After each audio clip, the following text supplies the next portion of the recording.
Buenas tardes, estimados compañeros. Bienvenidos otra vez. Jueves 18 de marzo de 2021. Estamos todavía en plena pandemia, esperando que nos toque la vacuna a todos y así volver de a poco a la normalidad.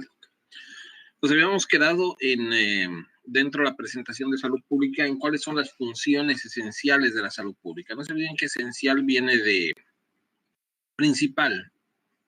Cuando hablamos de salud pública, ya lo hemos definido como esa especialidad no clínica que nos ayuda a tomar decisiones sobre la salud colectiva, tanto de las poblaciones, comunidades que están bajo nuestro cargo. Es importante que ustedes sepan que a la mayor parte de los médicos no nos forman en salud pública, por lo menos de una manera muy profunda. Y se han podido dar cuenta que eso se nota mucho cuando los médicos en estas condiciones de pandemia tenemos que hablar de estos temas. Tenemos que dirigirnos a la población y, por ejemplo, bajarles información que en lenguaje médico puede ser muy complicada, pero simplificarla para guiar las acciones que vamos a tomar, qué significan esas acciones y por qué lo estamos haciendo.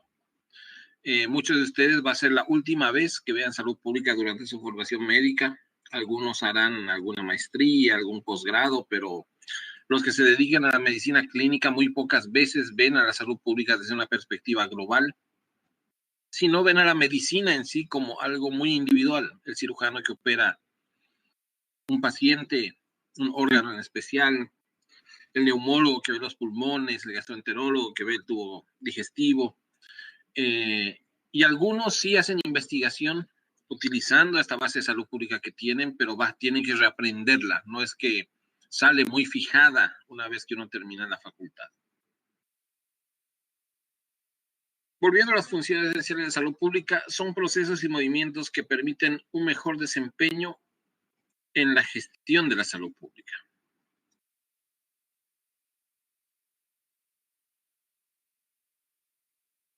Bueno, no sé por qué hace ese movimiento raro mi lápiz, pero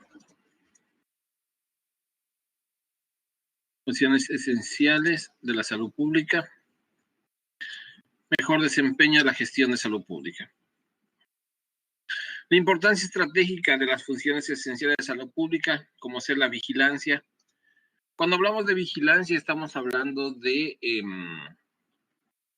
todo lo que ustedes ven en la televisión a diario. Cuántos casos nuevos tenemos de la enfermedad, cómo estos casos se están esparciendo a través de la comunidad, del país, del condado, del distrito, del estado.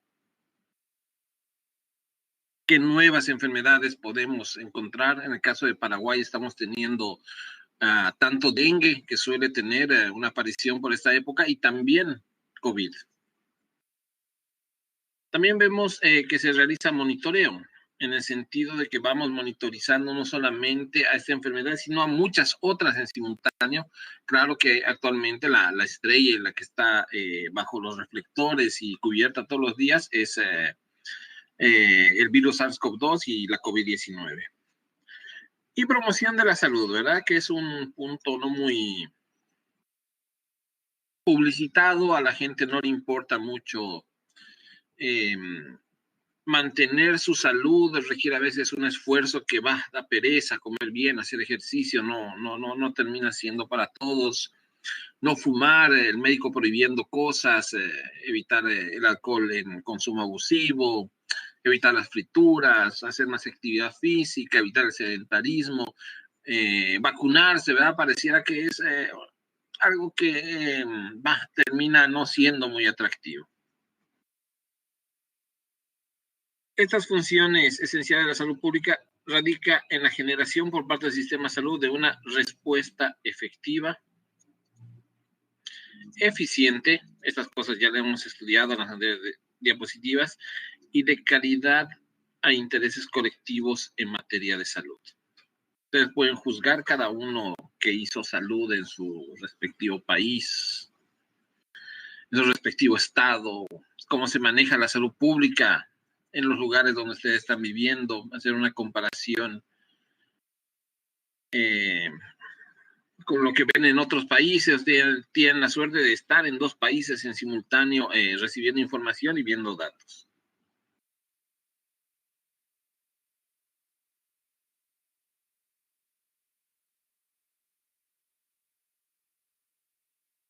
Me preguntan por acá si es que existe una correlación entre lo que es longitudinalidad, continuidad, promoción y prevención de la salud. Si bien las funciones esenciales de la salud pública toman parte de este tema, de estos temas son muy específicas y las vamos a ver a continuación, están como desglosadas en un grupo de funciones. Y lo otro estaría la longitudinalidad, por ejemplo, en la atención primaria, que la longitudinalidad es cuando un médico, un equipo de salud sigue al paciente a lo largo de su vida. ¿Qué es lo que pasa en la mayor parte de los hospitales? Cuando uno ve un paciente, es muy probable que no lo vuelva a ver más o lo vuelva a ver muy pocas veces. Por ejemplo, cuando uno trabaja en la urgencia o trabaja en un servicio específico donde solamente va a haber un paciente que tenga un problema específico y que sea de la rama de ese colega. En cambio, en la atención primaria uno va viendo a la misma familia, al mismo paciente cuando es niño, cuando es adolescente, cuando es adulto y en algún momento incluso atiende a los hijos de sus pacientes. Esa es la longitudinalidad. Continuidad es que el proceso no se interrumpe. Lo ve, por ejemplo, cuando recibe su vacuna BCG, cuando recibe sus refuerzos, a los 10 años cuando recibe su vacuna contra el virus del papiloma, también la recibe cuando se hace su Papá Nicolau. Entonces hay un continuo en la atención de nuestros pacientes. Cuando hablamos de promoción y prevención, serían más acciones específicas de salud pública. Promoción, no se olviden, la promoción son las charlas, la información que le damos nosotros a nuestros pacientes, y la prevención se divide en varios niveles, primaria, secundaria, terciaria, pero la primaria, que es la más efectiva, son las vacunas. Acuérdense de eso, prevención primaria igual a vacunas. Vamos a ir viendo un poco de eso por adelante. Bueno, y si bien existen funciones esenciales de la salud pública, también estas han sufrido modificaciones. Tuvimos una versión 1, donde el panorama sanitario enfatizaba el abordaje de enfermedades transmisibles.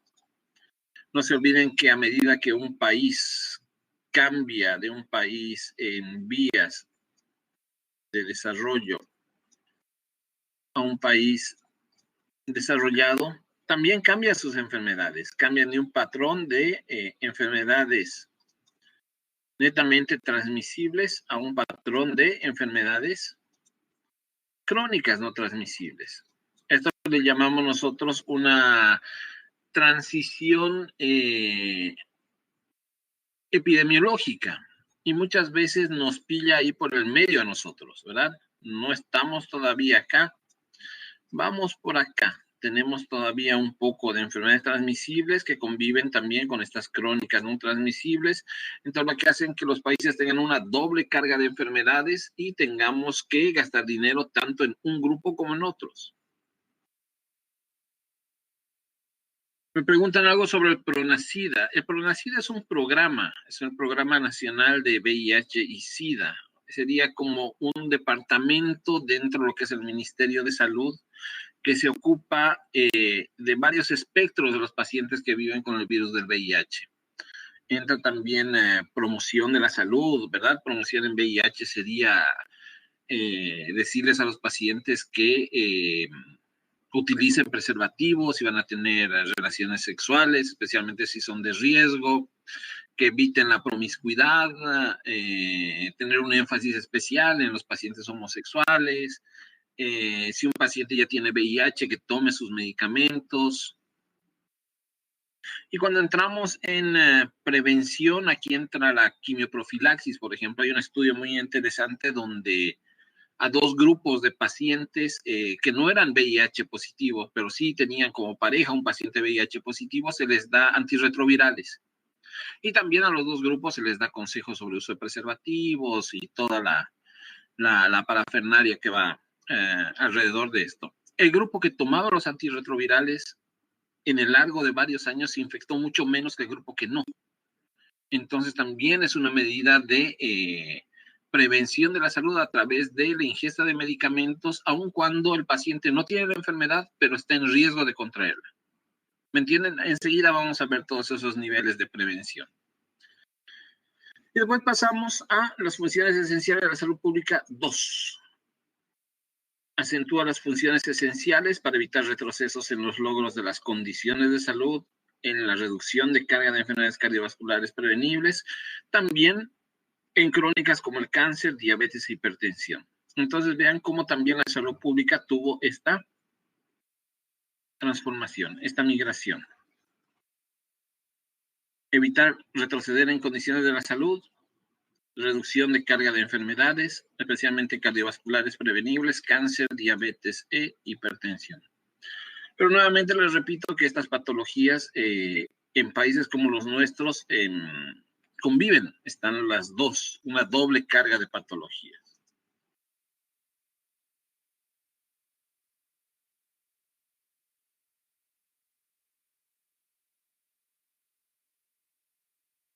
Las funciones esenciales de la salud pública que atraviesan el desempeño de los programas priorizados de salud pública son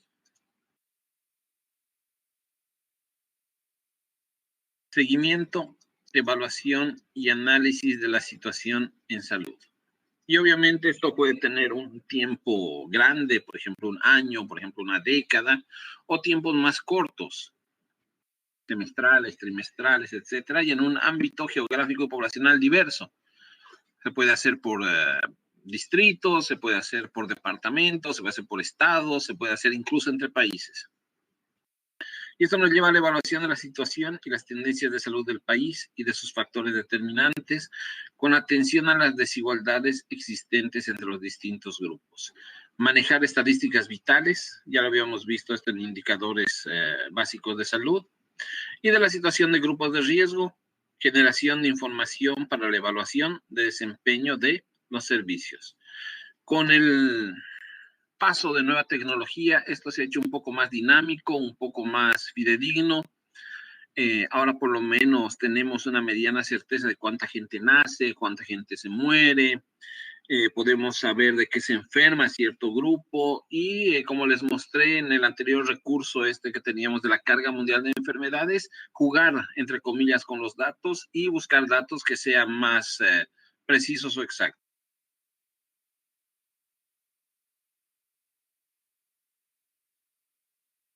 Seguimos con seguimiento, evaluación y análisis de la situación en salud. También sirve para identificar recursos disponibles que puedan mejorar la promoción de la salud y la calidad de vida. Existe un gráfico muy interesante donde vemos la cantidad de dinero que se carga en una cierta enfermedad y cuánto de dinero realmente destinamos para promoción de la salud. Y evidentemente el gap, la diferencia es muy, muy grande. Gastamos casi todo nuestro presupuesto de salud en curar enfermedades, es decir, reaccionamos una vez que las enfermedades ya se han producido y queda muy, muy, muy poco dinero para actuar antes de que las enfermedades se produzcan. Y ni qué decir de la calidad de vida.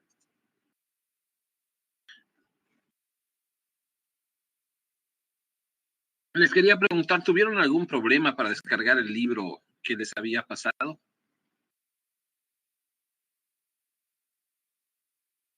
Si alguien tuvo dificultades o no pudo acceder al libro, ¿se acuerdan que junto con las presentaciones les había pasado un libro como base para la materia?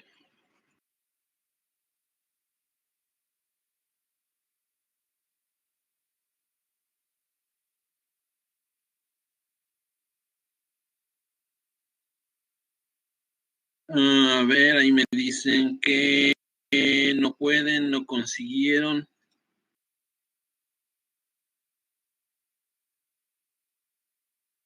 Ven que es un libro muy, muy grande, entonces les mandé el link para descarga, pero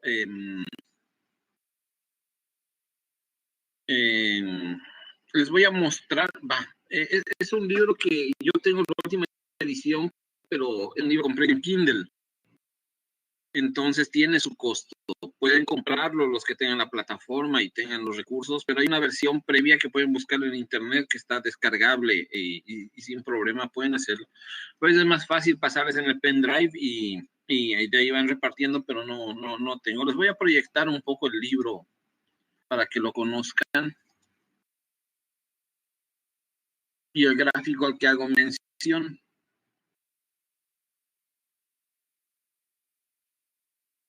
Espérenme un poquito, se va descargando.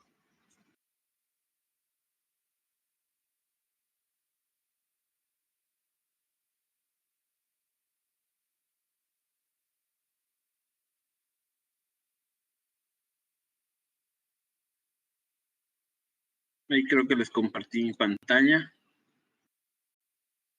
Sí, este es el libro Medicina Preventiva y Salud Pública de Pedro Lagil, es el apellido del autor. Yo estoy utilizando el Kindle para ver todo esto y como ven es un libro bastante accesible, interesante, tiene los recursos que tienen estos libros digitales, pero como les había dicho, para mí es muy difícil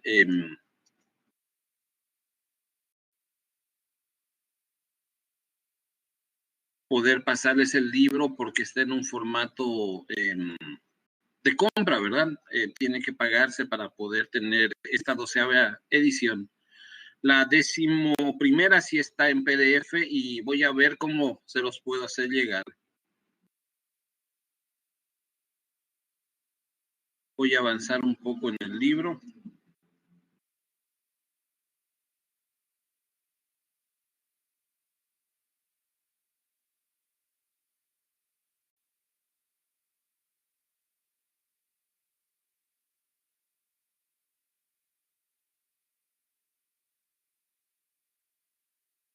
No sé si por ahí puedo reducir las letras para buscar lo que estoy intentando mostrarles.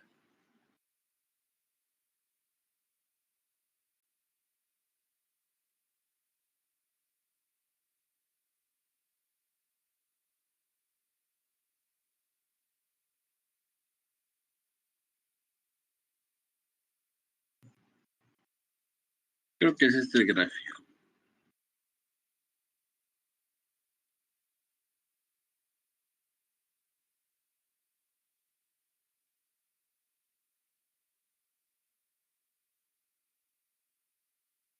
Este es el gráfico. Vean cómo acá tenemos una comparación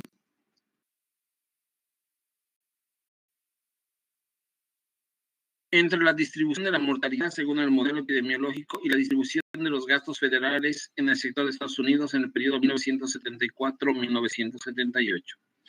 Aquí tenemos la mortalidad según modelo epidemiológico, es decir, quién contribuiría más a la mortalidad. Y vemos que, por ejemplo, estilos de vida contribuye un 43% a la mortalidad. La biología humana, un 27%. Y a continuación, el medio ambiente con un 19%. El que menos contribuye a la mortalidad es el sistema de asistencia sanitaria. Pero vemos en esta otra columna cuánto de dinero se le asigna al sistema de salud, que es el que menos contribuye a evitar que las personas se mueran. Le damos un 90,6% de todos los ingresos. Es decir, estamos invirtiendo mucho dinero en uno de los componentes que menos contribuye a salvar vidas. Estilos de vida 1,2%, medio ambiente 1,5% y biología humana 1,6%. Cifras ínfimas que suman el 100%. Bueno, suman un poquito más porque están ajustados.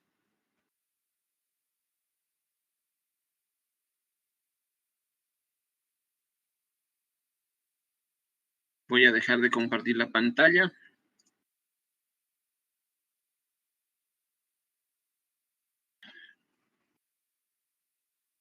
Y el libro, como les dije, se llama Salud Pública. Ahí les mostré el título. ¿Lograron verlo?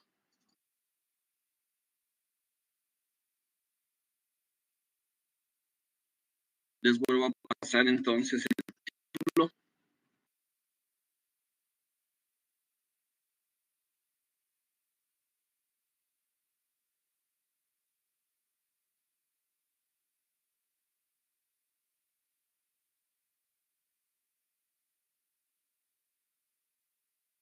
Ahí está. Y la última edición es la 12ª, pero la que está en PDF y está más o menos disponible en la web es la 11ª, que es prácticamente igual. Pocas cosas cambiaron.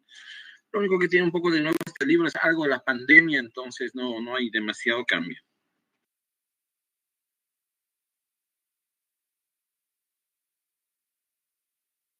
Muy bien, seguimos un poco.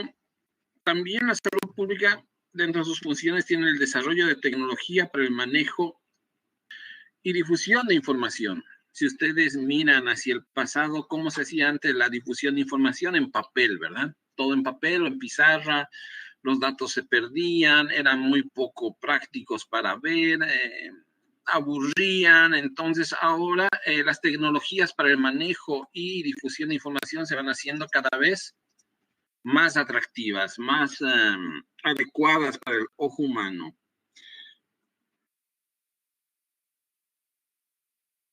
Existen incluso plataformas como las que vimos ayer para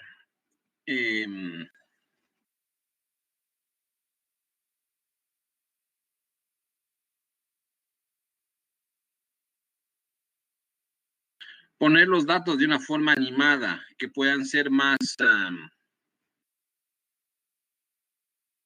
didácticos de alguna manera. Quiero mostrarles otro recurso que tenemos que es muy interesante. Voy a compartir nuevamente mi pantalla.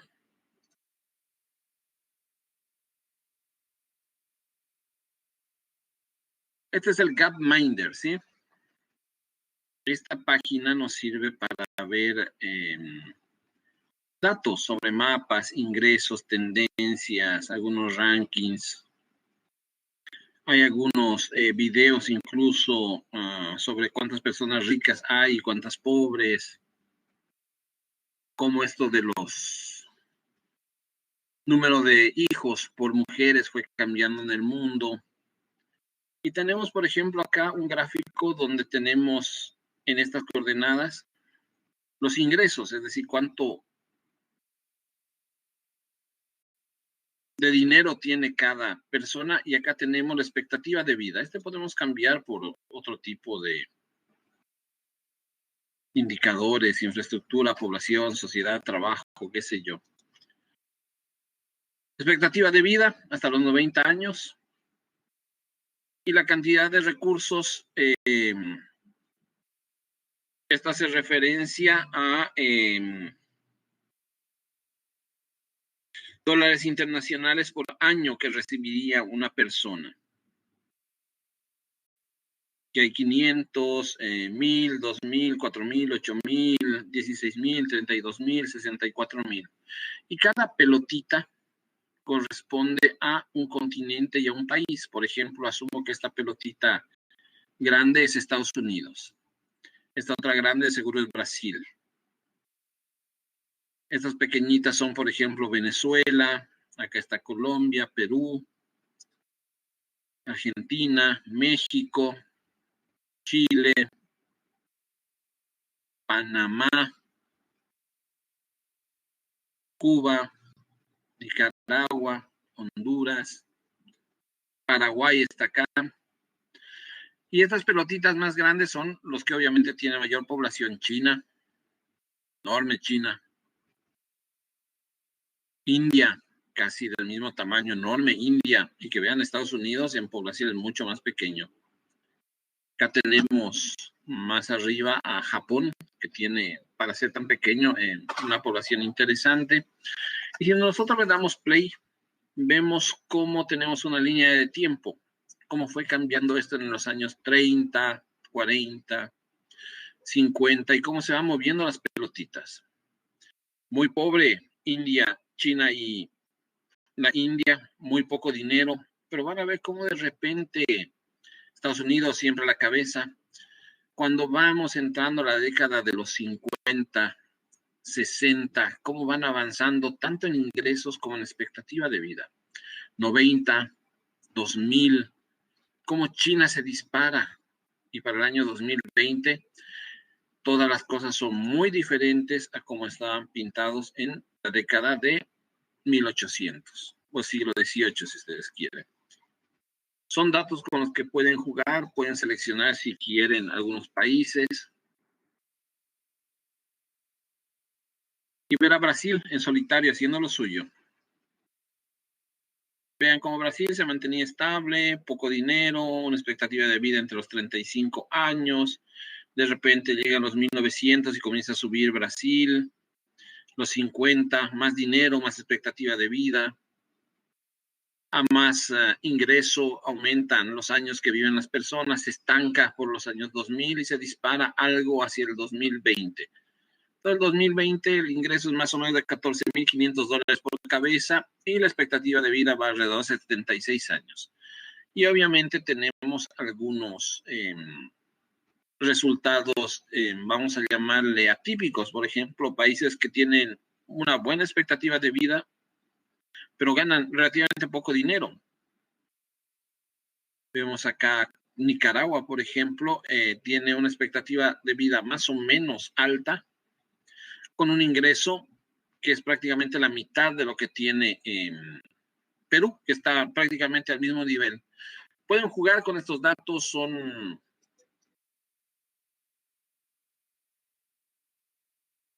menos aburridos que las clases clásicas que las conocemos, entonces se los dejo ahí para que les sirva en algún momento. Nada, por ahí me preguntaba una de sus compañeras si salud pública es diferente a salud colectiva. En realidad, salud colectiva se conoce como medicina comunitaria, ¿verdad?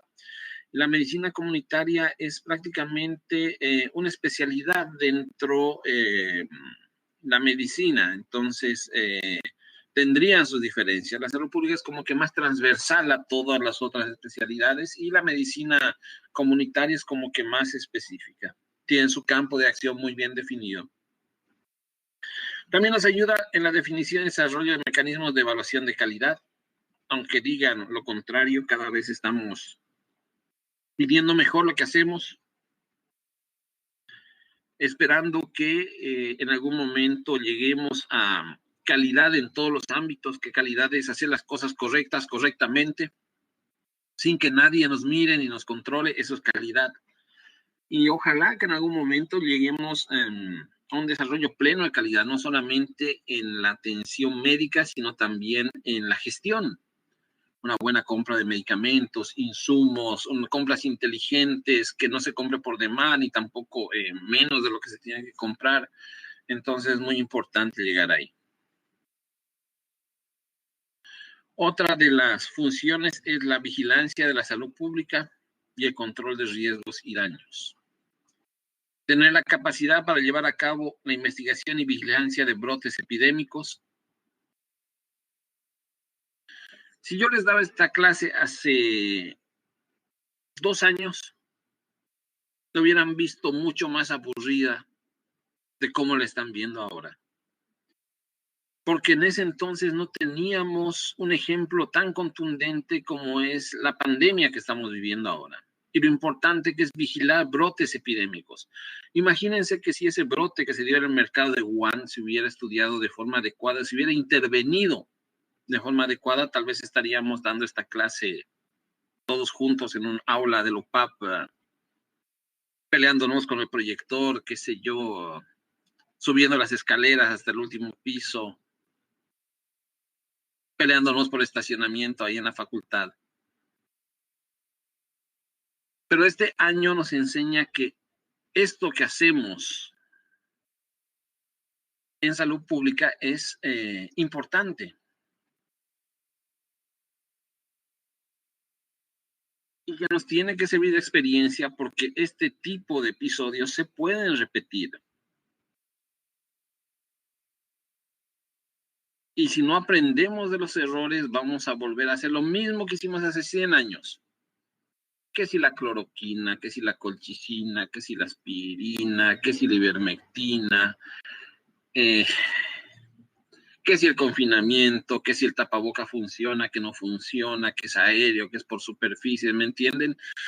Que los datos, que quien los maneja, que la gente se muere por COVID es mentira, que le ponen a cualquier persona que se muera, que el virus es falso, que yo vi en YouTube, ¿me entienden? Tenemos que aprender de esto y mejorar los canales de información, tener organizaciones que generen más confianza, que informen de manera efectiva y también ante la incertidumbre aprender a decir no sé.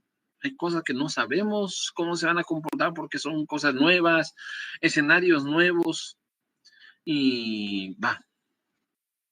Como les decía, hace 2 años esta clase hubiera sido mucho más aburrida que lo que es hoy. También los modelos de presentación de enfermedades. Esto que muchas veces la gente no entiende, que presentar un modelo son cosas que pueden pasar, escenarios que pueden pasar, pero no necesariamente van a pasar.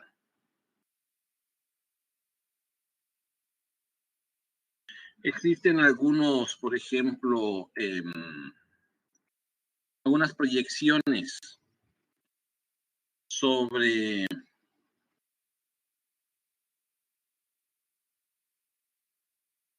qué podría pasar en los diferentes países con respecto a la pandemia.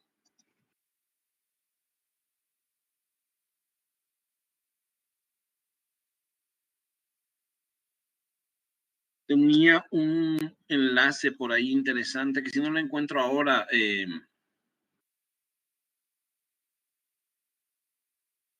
los presento en la siguiente clase que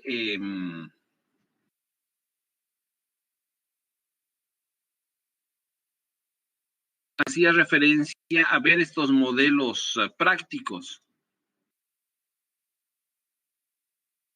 sobre lo que iba a pasar si todo seguía así.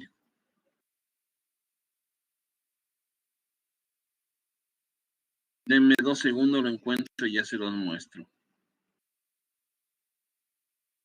Va, si están aburriendo me avisan o hacen preguntas y vamos aclarando dudas.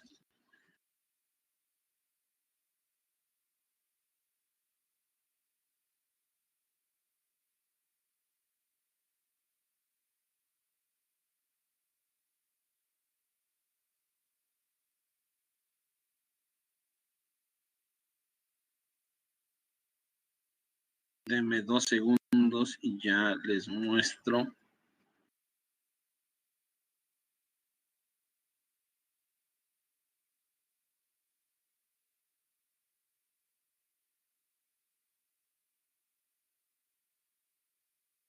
Es esta.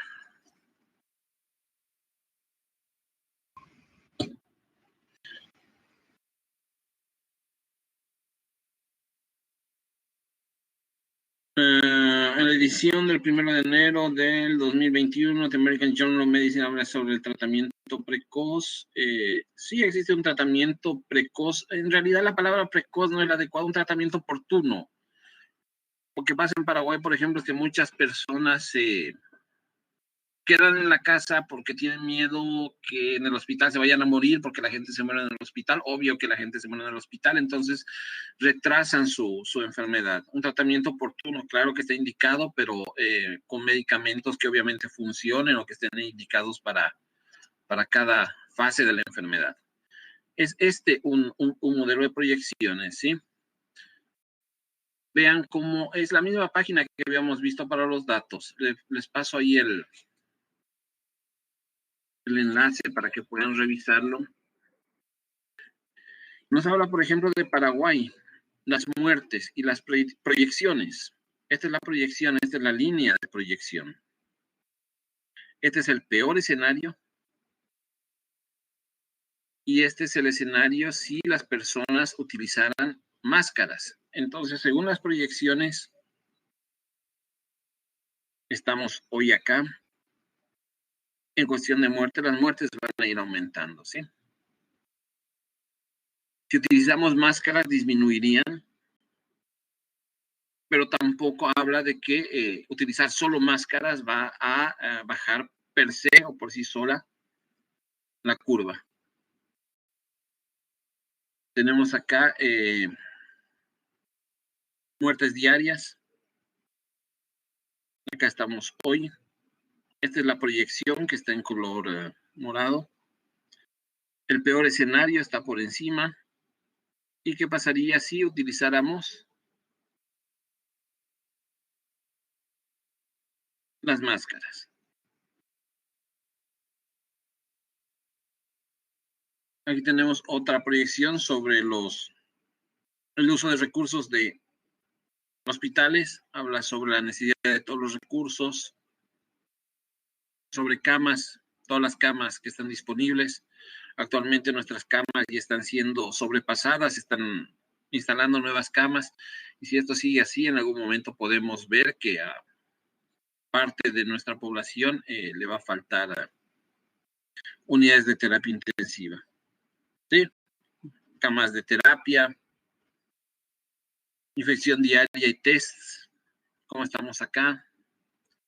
¿Qué se espera para mayo, junio? Y obviamente aquí pueden entrar otras variables, por ejemplo, las vacunas, etcétera, etcétera.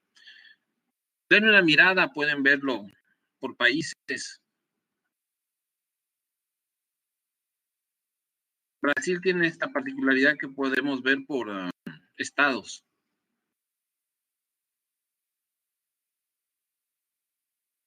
Y va lo mismo, ¿verdad? Con relación a las muertes diarias, todo tiende a incrementar, pero se espera que por ahí en los tres escenarios, en la proyección, en el peor, en el mejor y del uso de máscaras, la curva vaya a bajar en algún momento. Probablemente entre abril, mediados de abril, llegar a mayo con un descenso de casos. Ojalá, ¿verdad? Es lo que esperamos, pero continúan siendo proyecciones. Esto puede pasar como no, dependiendo de las variables que se van implementando. Sí, ahí les dejo el enlace para que lo vean.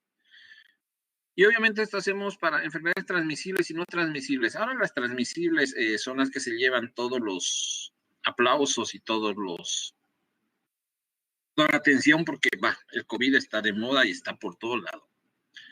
Factores de comportamiento, si la gente utiliza máscara o no, por ejemplo. Accidentes, exposición a sustancias tóxicas, agentes ambientales que pueden ser perjudiciales para la salud. Todo esto se puede trabajar en modelos, ¿sí? Obviamente, no siempre nos escuchan o escuchamos a los epidemiólogos. ¿Por qué? Porque hay otras cosas que son más interesantes para ver, por ejemplo, qué tan tóxica está el agua, qué tan tóxico está el aire, qué tanta contaminación acústica tenemos en el tránsito, etcétera, etcétera. Desarrollo de infraestructura para conducir realización de análisis e investigación epidemiológica en general. Necesitamos invertir en investigación. No podemos esperar a que los chinos, los americanos, los rusos nos digan cuál es el genoma del virus, cuál virus está circulando por Brasil, cuál no, que nos digan cómo se hacen las vacunas o ellos produzcan vacunas, tengamos que esperar a que ellos las hagan para poder comprarles, haciéndolos ellos más ricos y nosotros quedándonos cada vez más pobres. Entonces existe un retraso en general. Brasil no tanto, pero Paraguay sí mucho en investigación, no solamente en el campo de epidemiología, sino general. Es muy difícil encontrar incentivos para hacer investigación de calidad y la investigación requiere tiempo y dinero, que muchas veces es lo menos que está disponible. Instalación y apoyo a laboratorios capaces de realizar análisis rápidos. La gran crítica al RCP, a la reacción en cadena de polimerasa en tiempo real. Tarda mucho, es complicada de hacer. Yo recuerdo la cantidad de memes que habían con respecto al hisopado nasal, que pues iba a ser un hisopado anal, y por qué la gente no puede descubrir un test de saliva que sea rápido, efectivo, o estos test rápidos que sirven, no sirven. Entonces necesitamos avanzar en ese camino.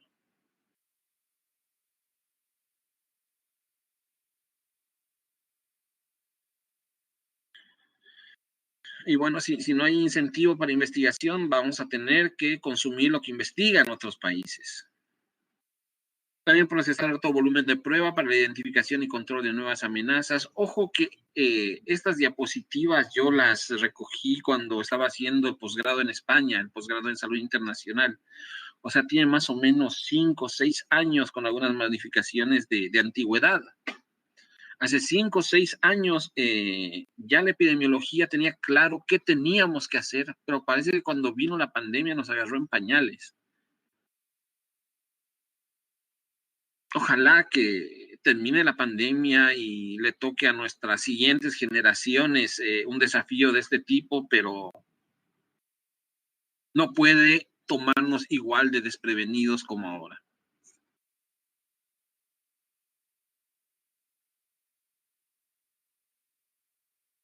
Seguimos con control de riesgos y daños, programas activos desarrollados de vigilancia epidemiológica, control de enfermedades infecciosas. Cuando hablamos de activos quiere decir todo el tiempo. Por ejemplo, no solamente ahora controlar las fronteras, si captamos un paciente febril en la frontera, es un migrante, preguntarnos qué puede ser malaria, puede ser una erupción sarampión, un control activo, tener ojos abiertos todo el tiempo. Que no pase lo que pasó en el mercado de Wuhan, que las cosas se salgan de control. Vinculación con redes internacionales que permitan afrontar conjuntamente problemas de salud de mayor interés. Brasil, fiebre amarilla. Hace poco hubo casos de fiebre amarilla en Brasil, en Paraguay. No las tenemos hace muchos años. Entonces, nuestra red de epidemiología de acá está en contacto con la red de epidemiología de allá, pero el trabajo se hace un poco complejo porque hay muchas trabas burocráticas. Por ejemplo, no se pueden compartir datos. Tenemos pacientes con VIH que deciden por confidencialidad tratarse en Brasil. No quieren que nadie sepa de su diagnóstico acá y viceversa. Pero esos datos quedan flotando en el aire porque obviamente no compartimos información. Fortalecimiento de la autoridad sanitaria a nivel local para generar respuestas rápidas ante eventuales problemas de salud o riesgos específicos. Acá tenemos que esperar que Asunción nos diga si se abre el puente, si no se abre el puente, si volvemos a clases, si no volvemos a clases, si vamos a permitir circulación o no, si se va a pedir el test de RT-PCR o no, si es que vamos a tener vacunas, dependemos de nivel central, ¿me entienden? No podemos decidir muchas cosas acá y es frustrante cuando tenemos un problema que es acuciante, que nos quita el sueño.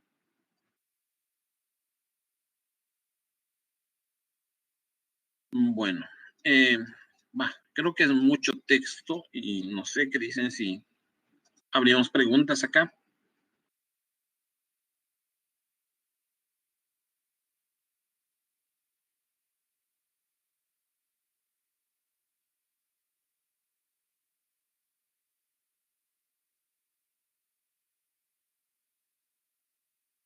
Bueno, me preguntan algo sobre el uso de máscaras y cómo la gente deja de utilizar las máscaras como que no le ve el sentido. Ahora, si la cosa está mal, pues está mal. Acá hay, por lo menos en Paraguay, una percepción de que el gobierno hizo las cosas muy mal. Que hay actos de corrupción, ineficiencia en el Estado, que podíamos estar mejor preparados de lo que estamos ahora porque acá no hubo una explosión de casos como en Brasil y otros países, y que ahora que vinieron muchos casos pareciera que no se preparó nada. No es tan así, ¿verdad? Antes teníamos acá en todo el departamento 8 camas de terapia. Ahora estamos casi cercanos a las 50 camas. Se creció exponencialmente, pero tampoco tenemos terapistas para poder crecer más. Existe una crisis de medicamentos a nivel regional. Todo el mundo está comprando mucho y en la ley de oferta y demanda, cuando algo tiene alta demanda, sube de precio. Pero también es cierto que no se hicieron todas las tareas bien. Y muchas personas orientan esta rabia o este descontento con el gobierno con ponerse rebeldes y no utilizar máscaras. Y no va por ahí el tema. Nuestros gobiernos siempre han tenido sus fallas, han tenido corrupción, han tenido mala gestión, pero una cosa es utilizar estas medidas para cuidar nuestra vida y la de nuestros seres queridos y de nuestra comunidad. Y otra cosa es estar en contra del gobierno. Es como que un motociclista diga, yo no uso casco porque me cae mal mi intendente. ¿Me entienden? No tiene sentido y está pasando. André Luis me pregunta si hay comprobación científica sobre qué específicamente.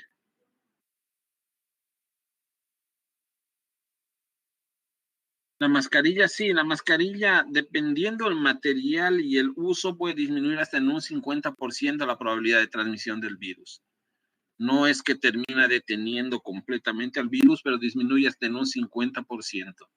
Hay varios estudios al respecto, se hicieron con mascarillas de tela, las quirúrgicas, obviamente las N95 son las mejores. Incluso en algún momento se plantea que se pudieran utilizar N95 y ya no restringirlas, como se decía al principio de la pandemia, cuando escaseaban, porque de alguna manera ya fabricaron suficientes como para que alcance para todos.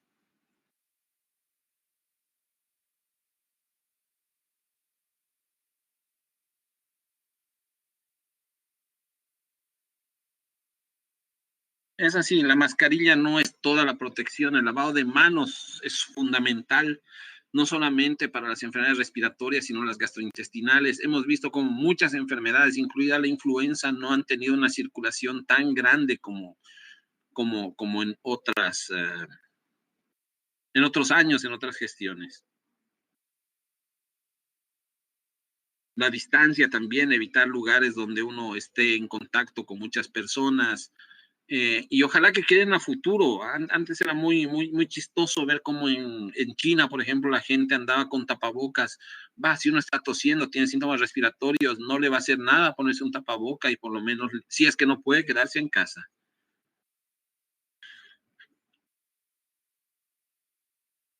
Yo creo que es muy fácil tirarle la pelota a la población, pero evidentemente es un problema multifactorial, no solamente está en las autoridades, también tiene que ver mucho el virus. Cuando hablábamos de la triada epidemiológica, ¿se acuerdan que hablábamos de la gente, el medio ambiente y el hospedador? Es lo mismo, cada uno tiene su dosis de involucramiento en esta enfermedad.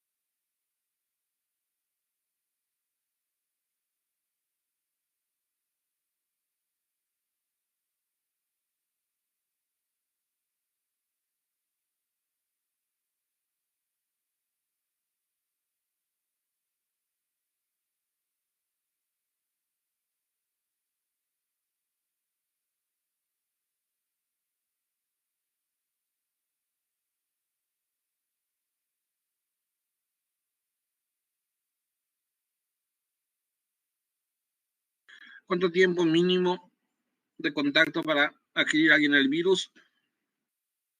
Nuestro sistema inmunológico es suficiente para cualquier contacto. No, lo que se maneja es un contacto, o para clasificar a una persona como contacto, dicen que tiene que haber una permanencia con otro ser humano a menos de 2 metros por más de 15 minutos y sin uso de mascarilla. Es decir, la mayor parte de las personas se contagiaría si es que pasa esto. Obviamente que hay personas que pueden no contagiarse y otras que tengan alguna inmunidad que les permita esquivar al virus. Pero en líneas generales esa es la definición de contacto. Más de 15 minutos, menos de 2 metros sin mascarilla.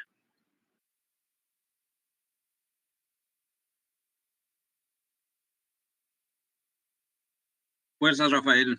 Nada, qué gusto que hayas podido superar la enfermedad. Acá perdimos colegas muy valiosos. Al principio las personas no creían en esto, pero lamentablemente cada vez más personas conocidas están sufriendo esta enfermedad los muchachos están cansados, el sistema de salud está cansado. Eh, no es fácil la carrera que están eligiendo, tiene sus satisfacciones, pero evidentemente estamos en este momento en una prueba de fuego. Y después de que pase todo esto, yo sé que mucha gente se va a reconsiderar cómo estamos invirtiendo nuestra vida.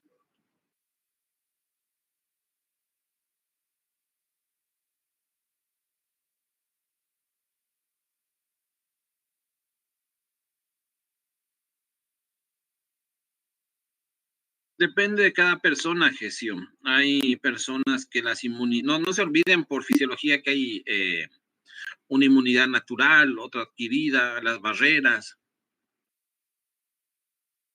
los pelitos de la nariz tienen su juego ahí, el sistema inmunológico como tal, el mucus que secretamos, cómo vamos tragando la secreción respiratoria a cada momento. Entonces es difícil establecer una regla para todos los seres humanos. Hay algunos, por ejemplo, que la vacuna no les protege, igual se pueden contagiar, pero no hace formas graves. En medicina no todo es 2 más 2 igual a 4.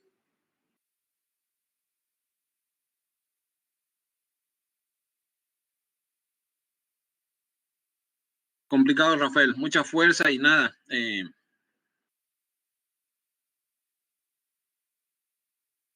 sido complicado tu paso por terapia. Cualquiera que entra en terapia es un estrés complicado. Sí tiene a veces una evolución muy tórpida el virus, pero tampoco es que a todos les descompense en un tiempo tan corto, ¿verdad?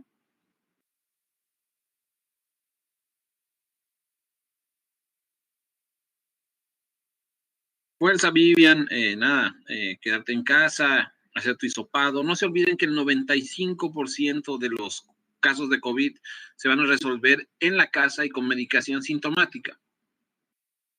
Es el 5% lo que llega en más a los hospitales y colapsa los sistemas de salud.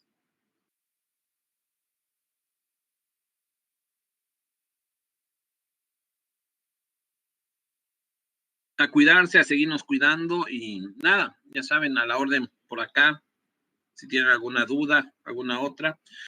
Y si no, nos vemos el día martes con ustedes para continuar revisando el mundo de la salud pública y ojalá se les quede algo de esta materia que es apasionante, pero muchas veces se la mira de lado porque no es tan impresionante como una cirugía, pero muy útil. Nada, gracias a ustedes por la atención, fuerza a todos los que están con síntomas, quédense en casa, hagan su test, tratamiento sintomático, reconozcan temprano las señales de alarma y si es así, acudir a los centros que están habilitados para auxilio. Gracias, que estén bien, hasta luego.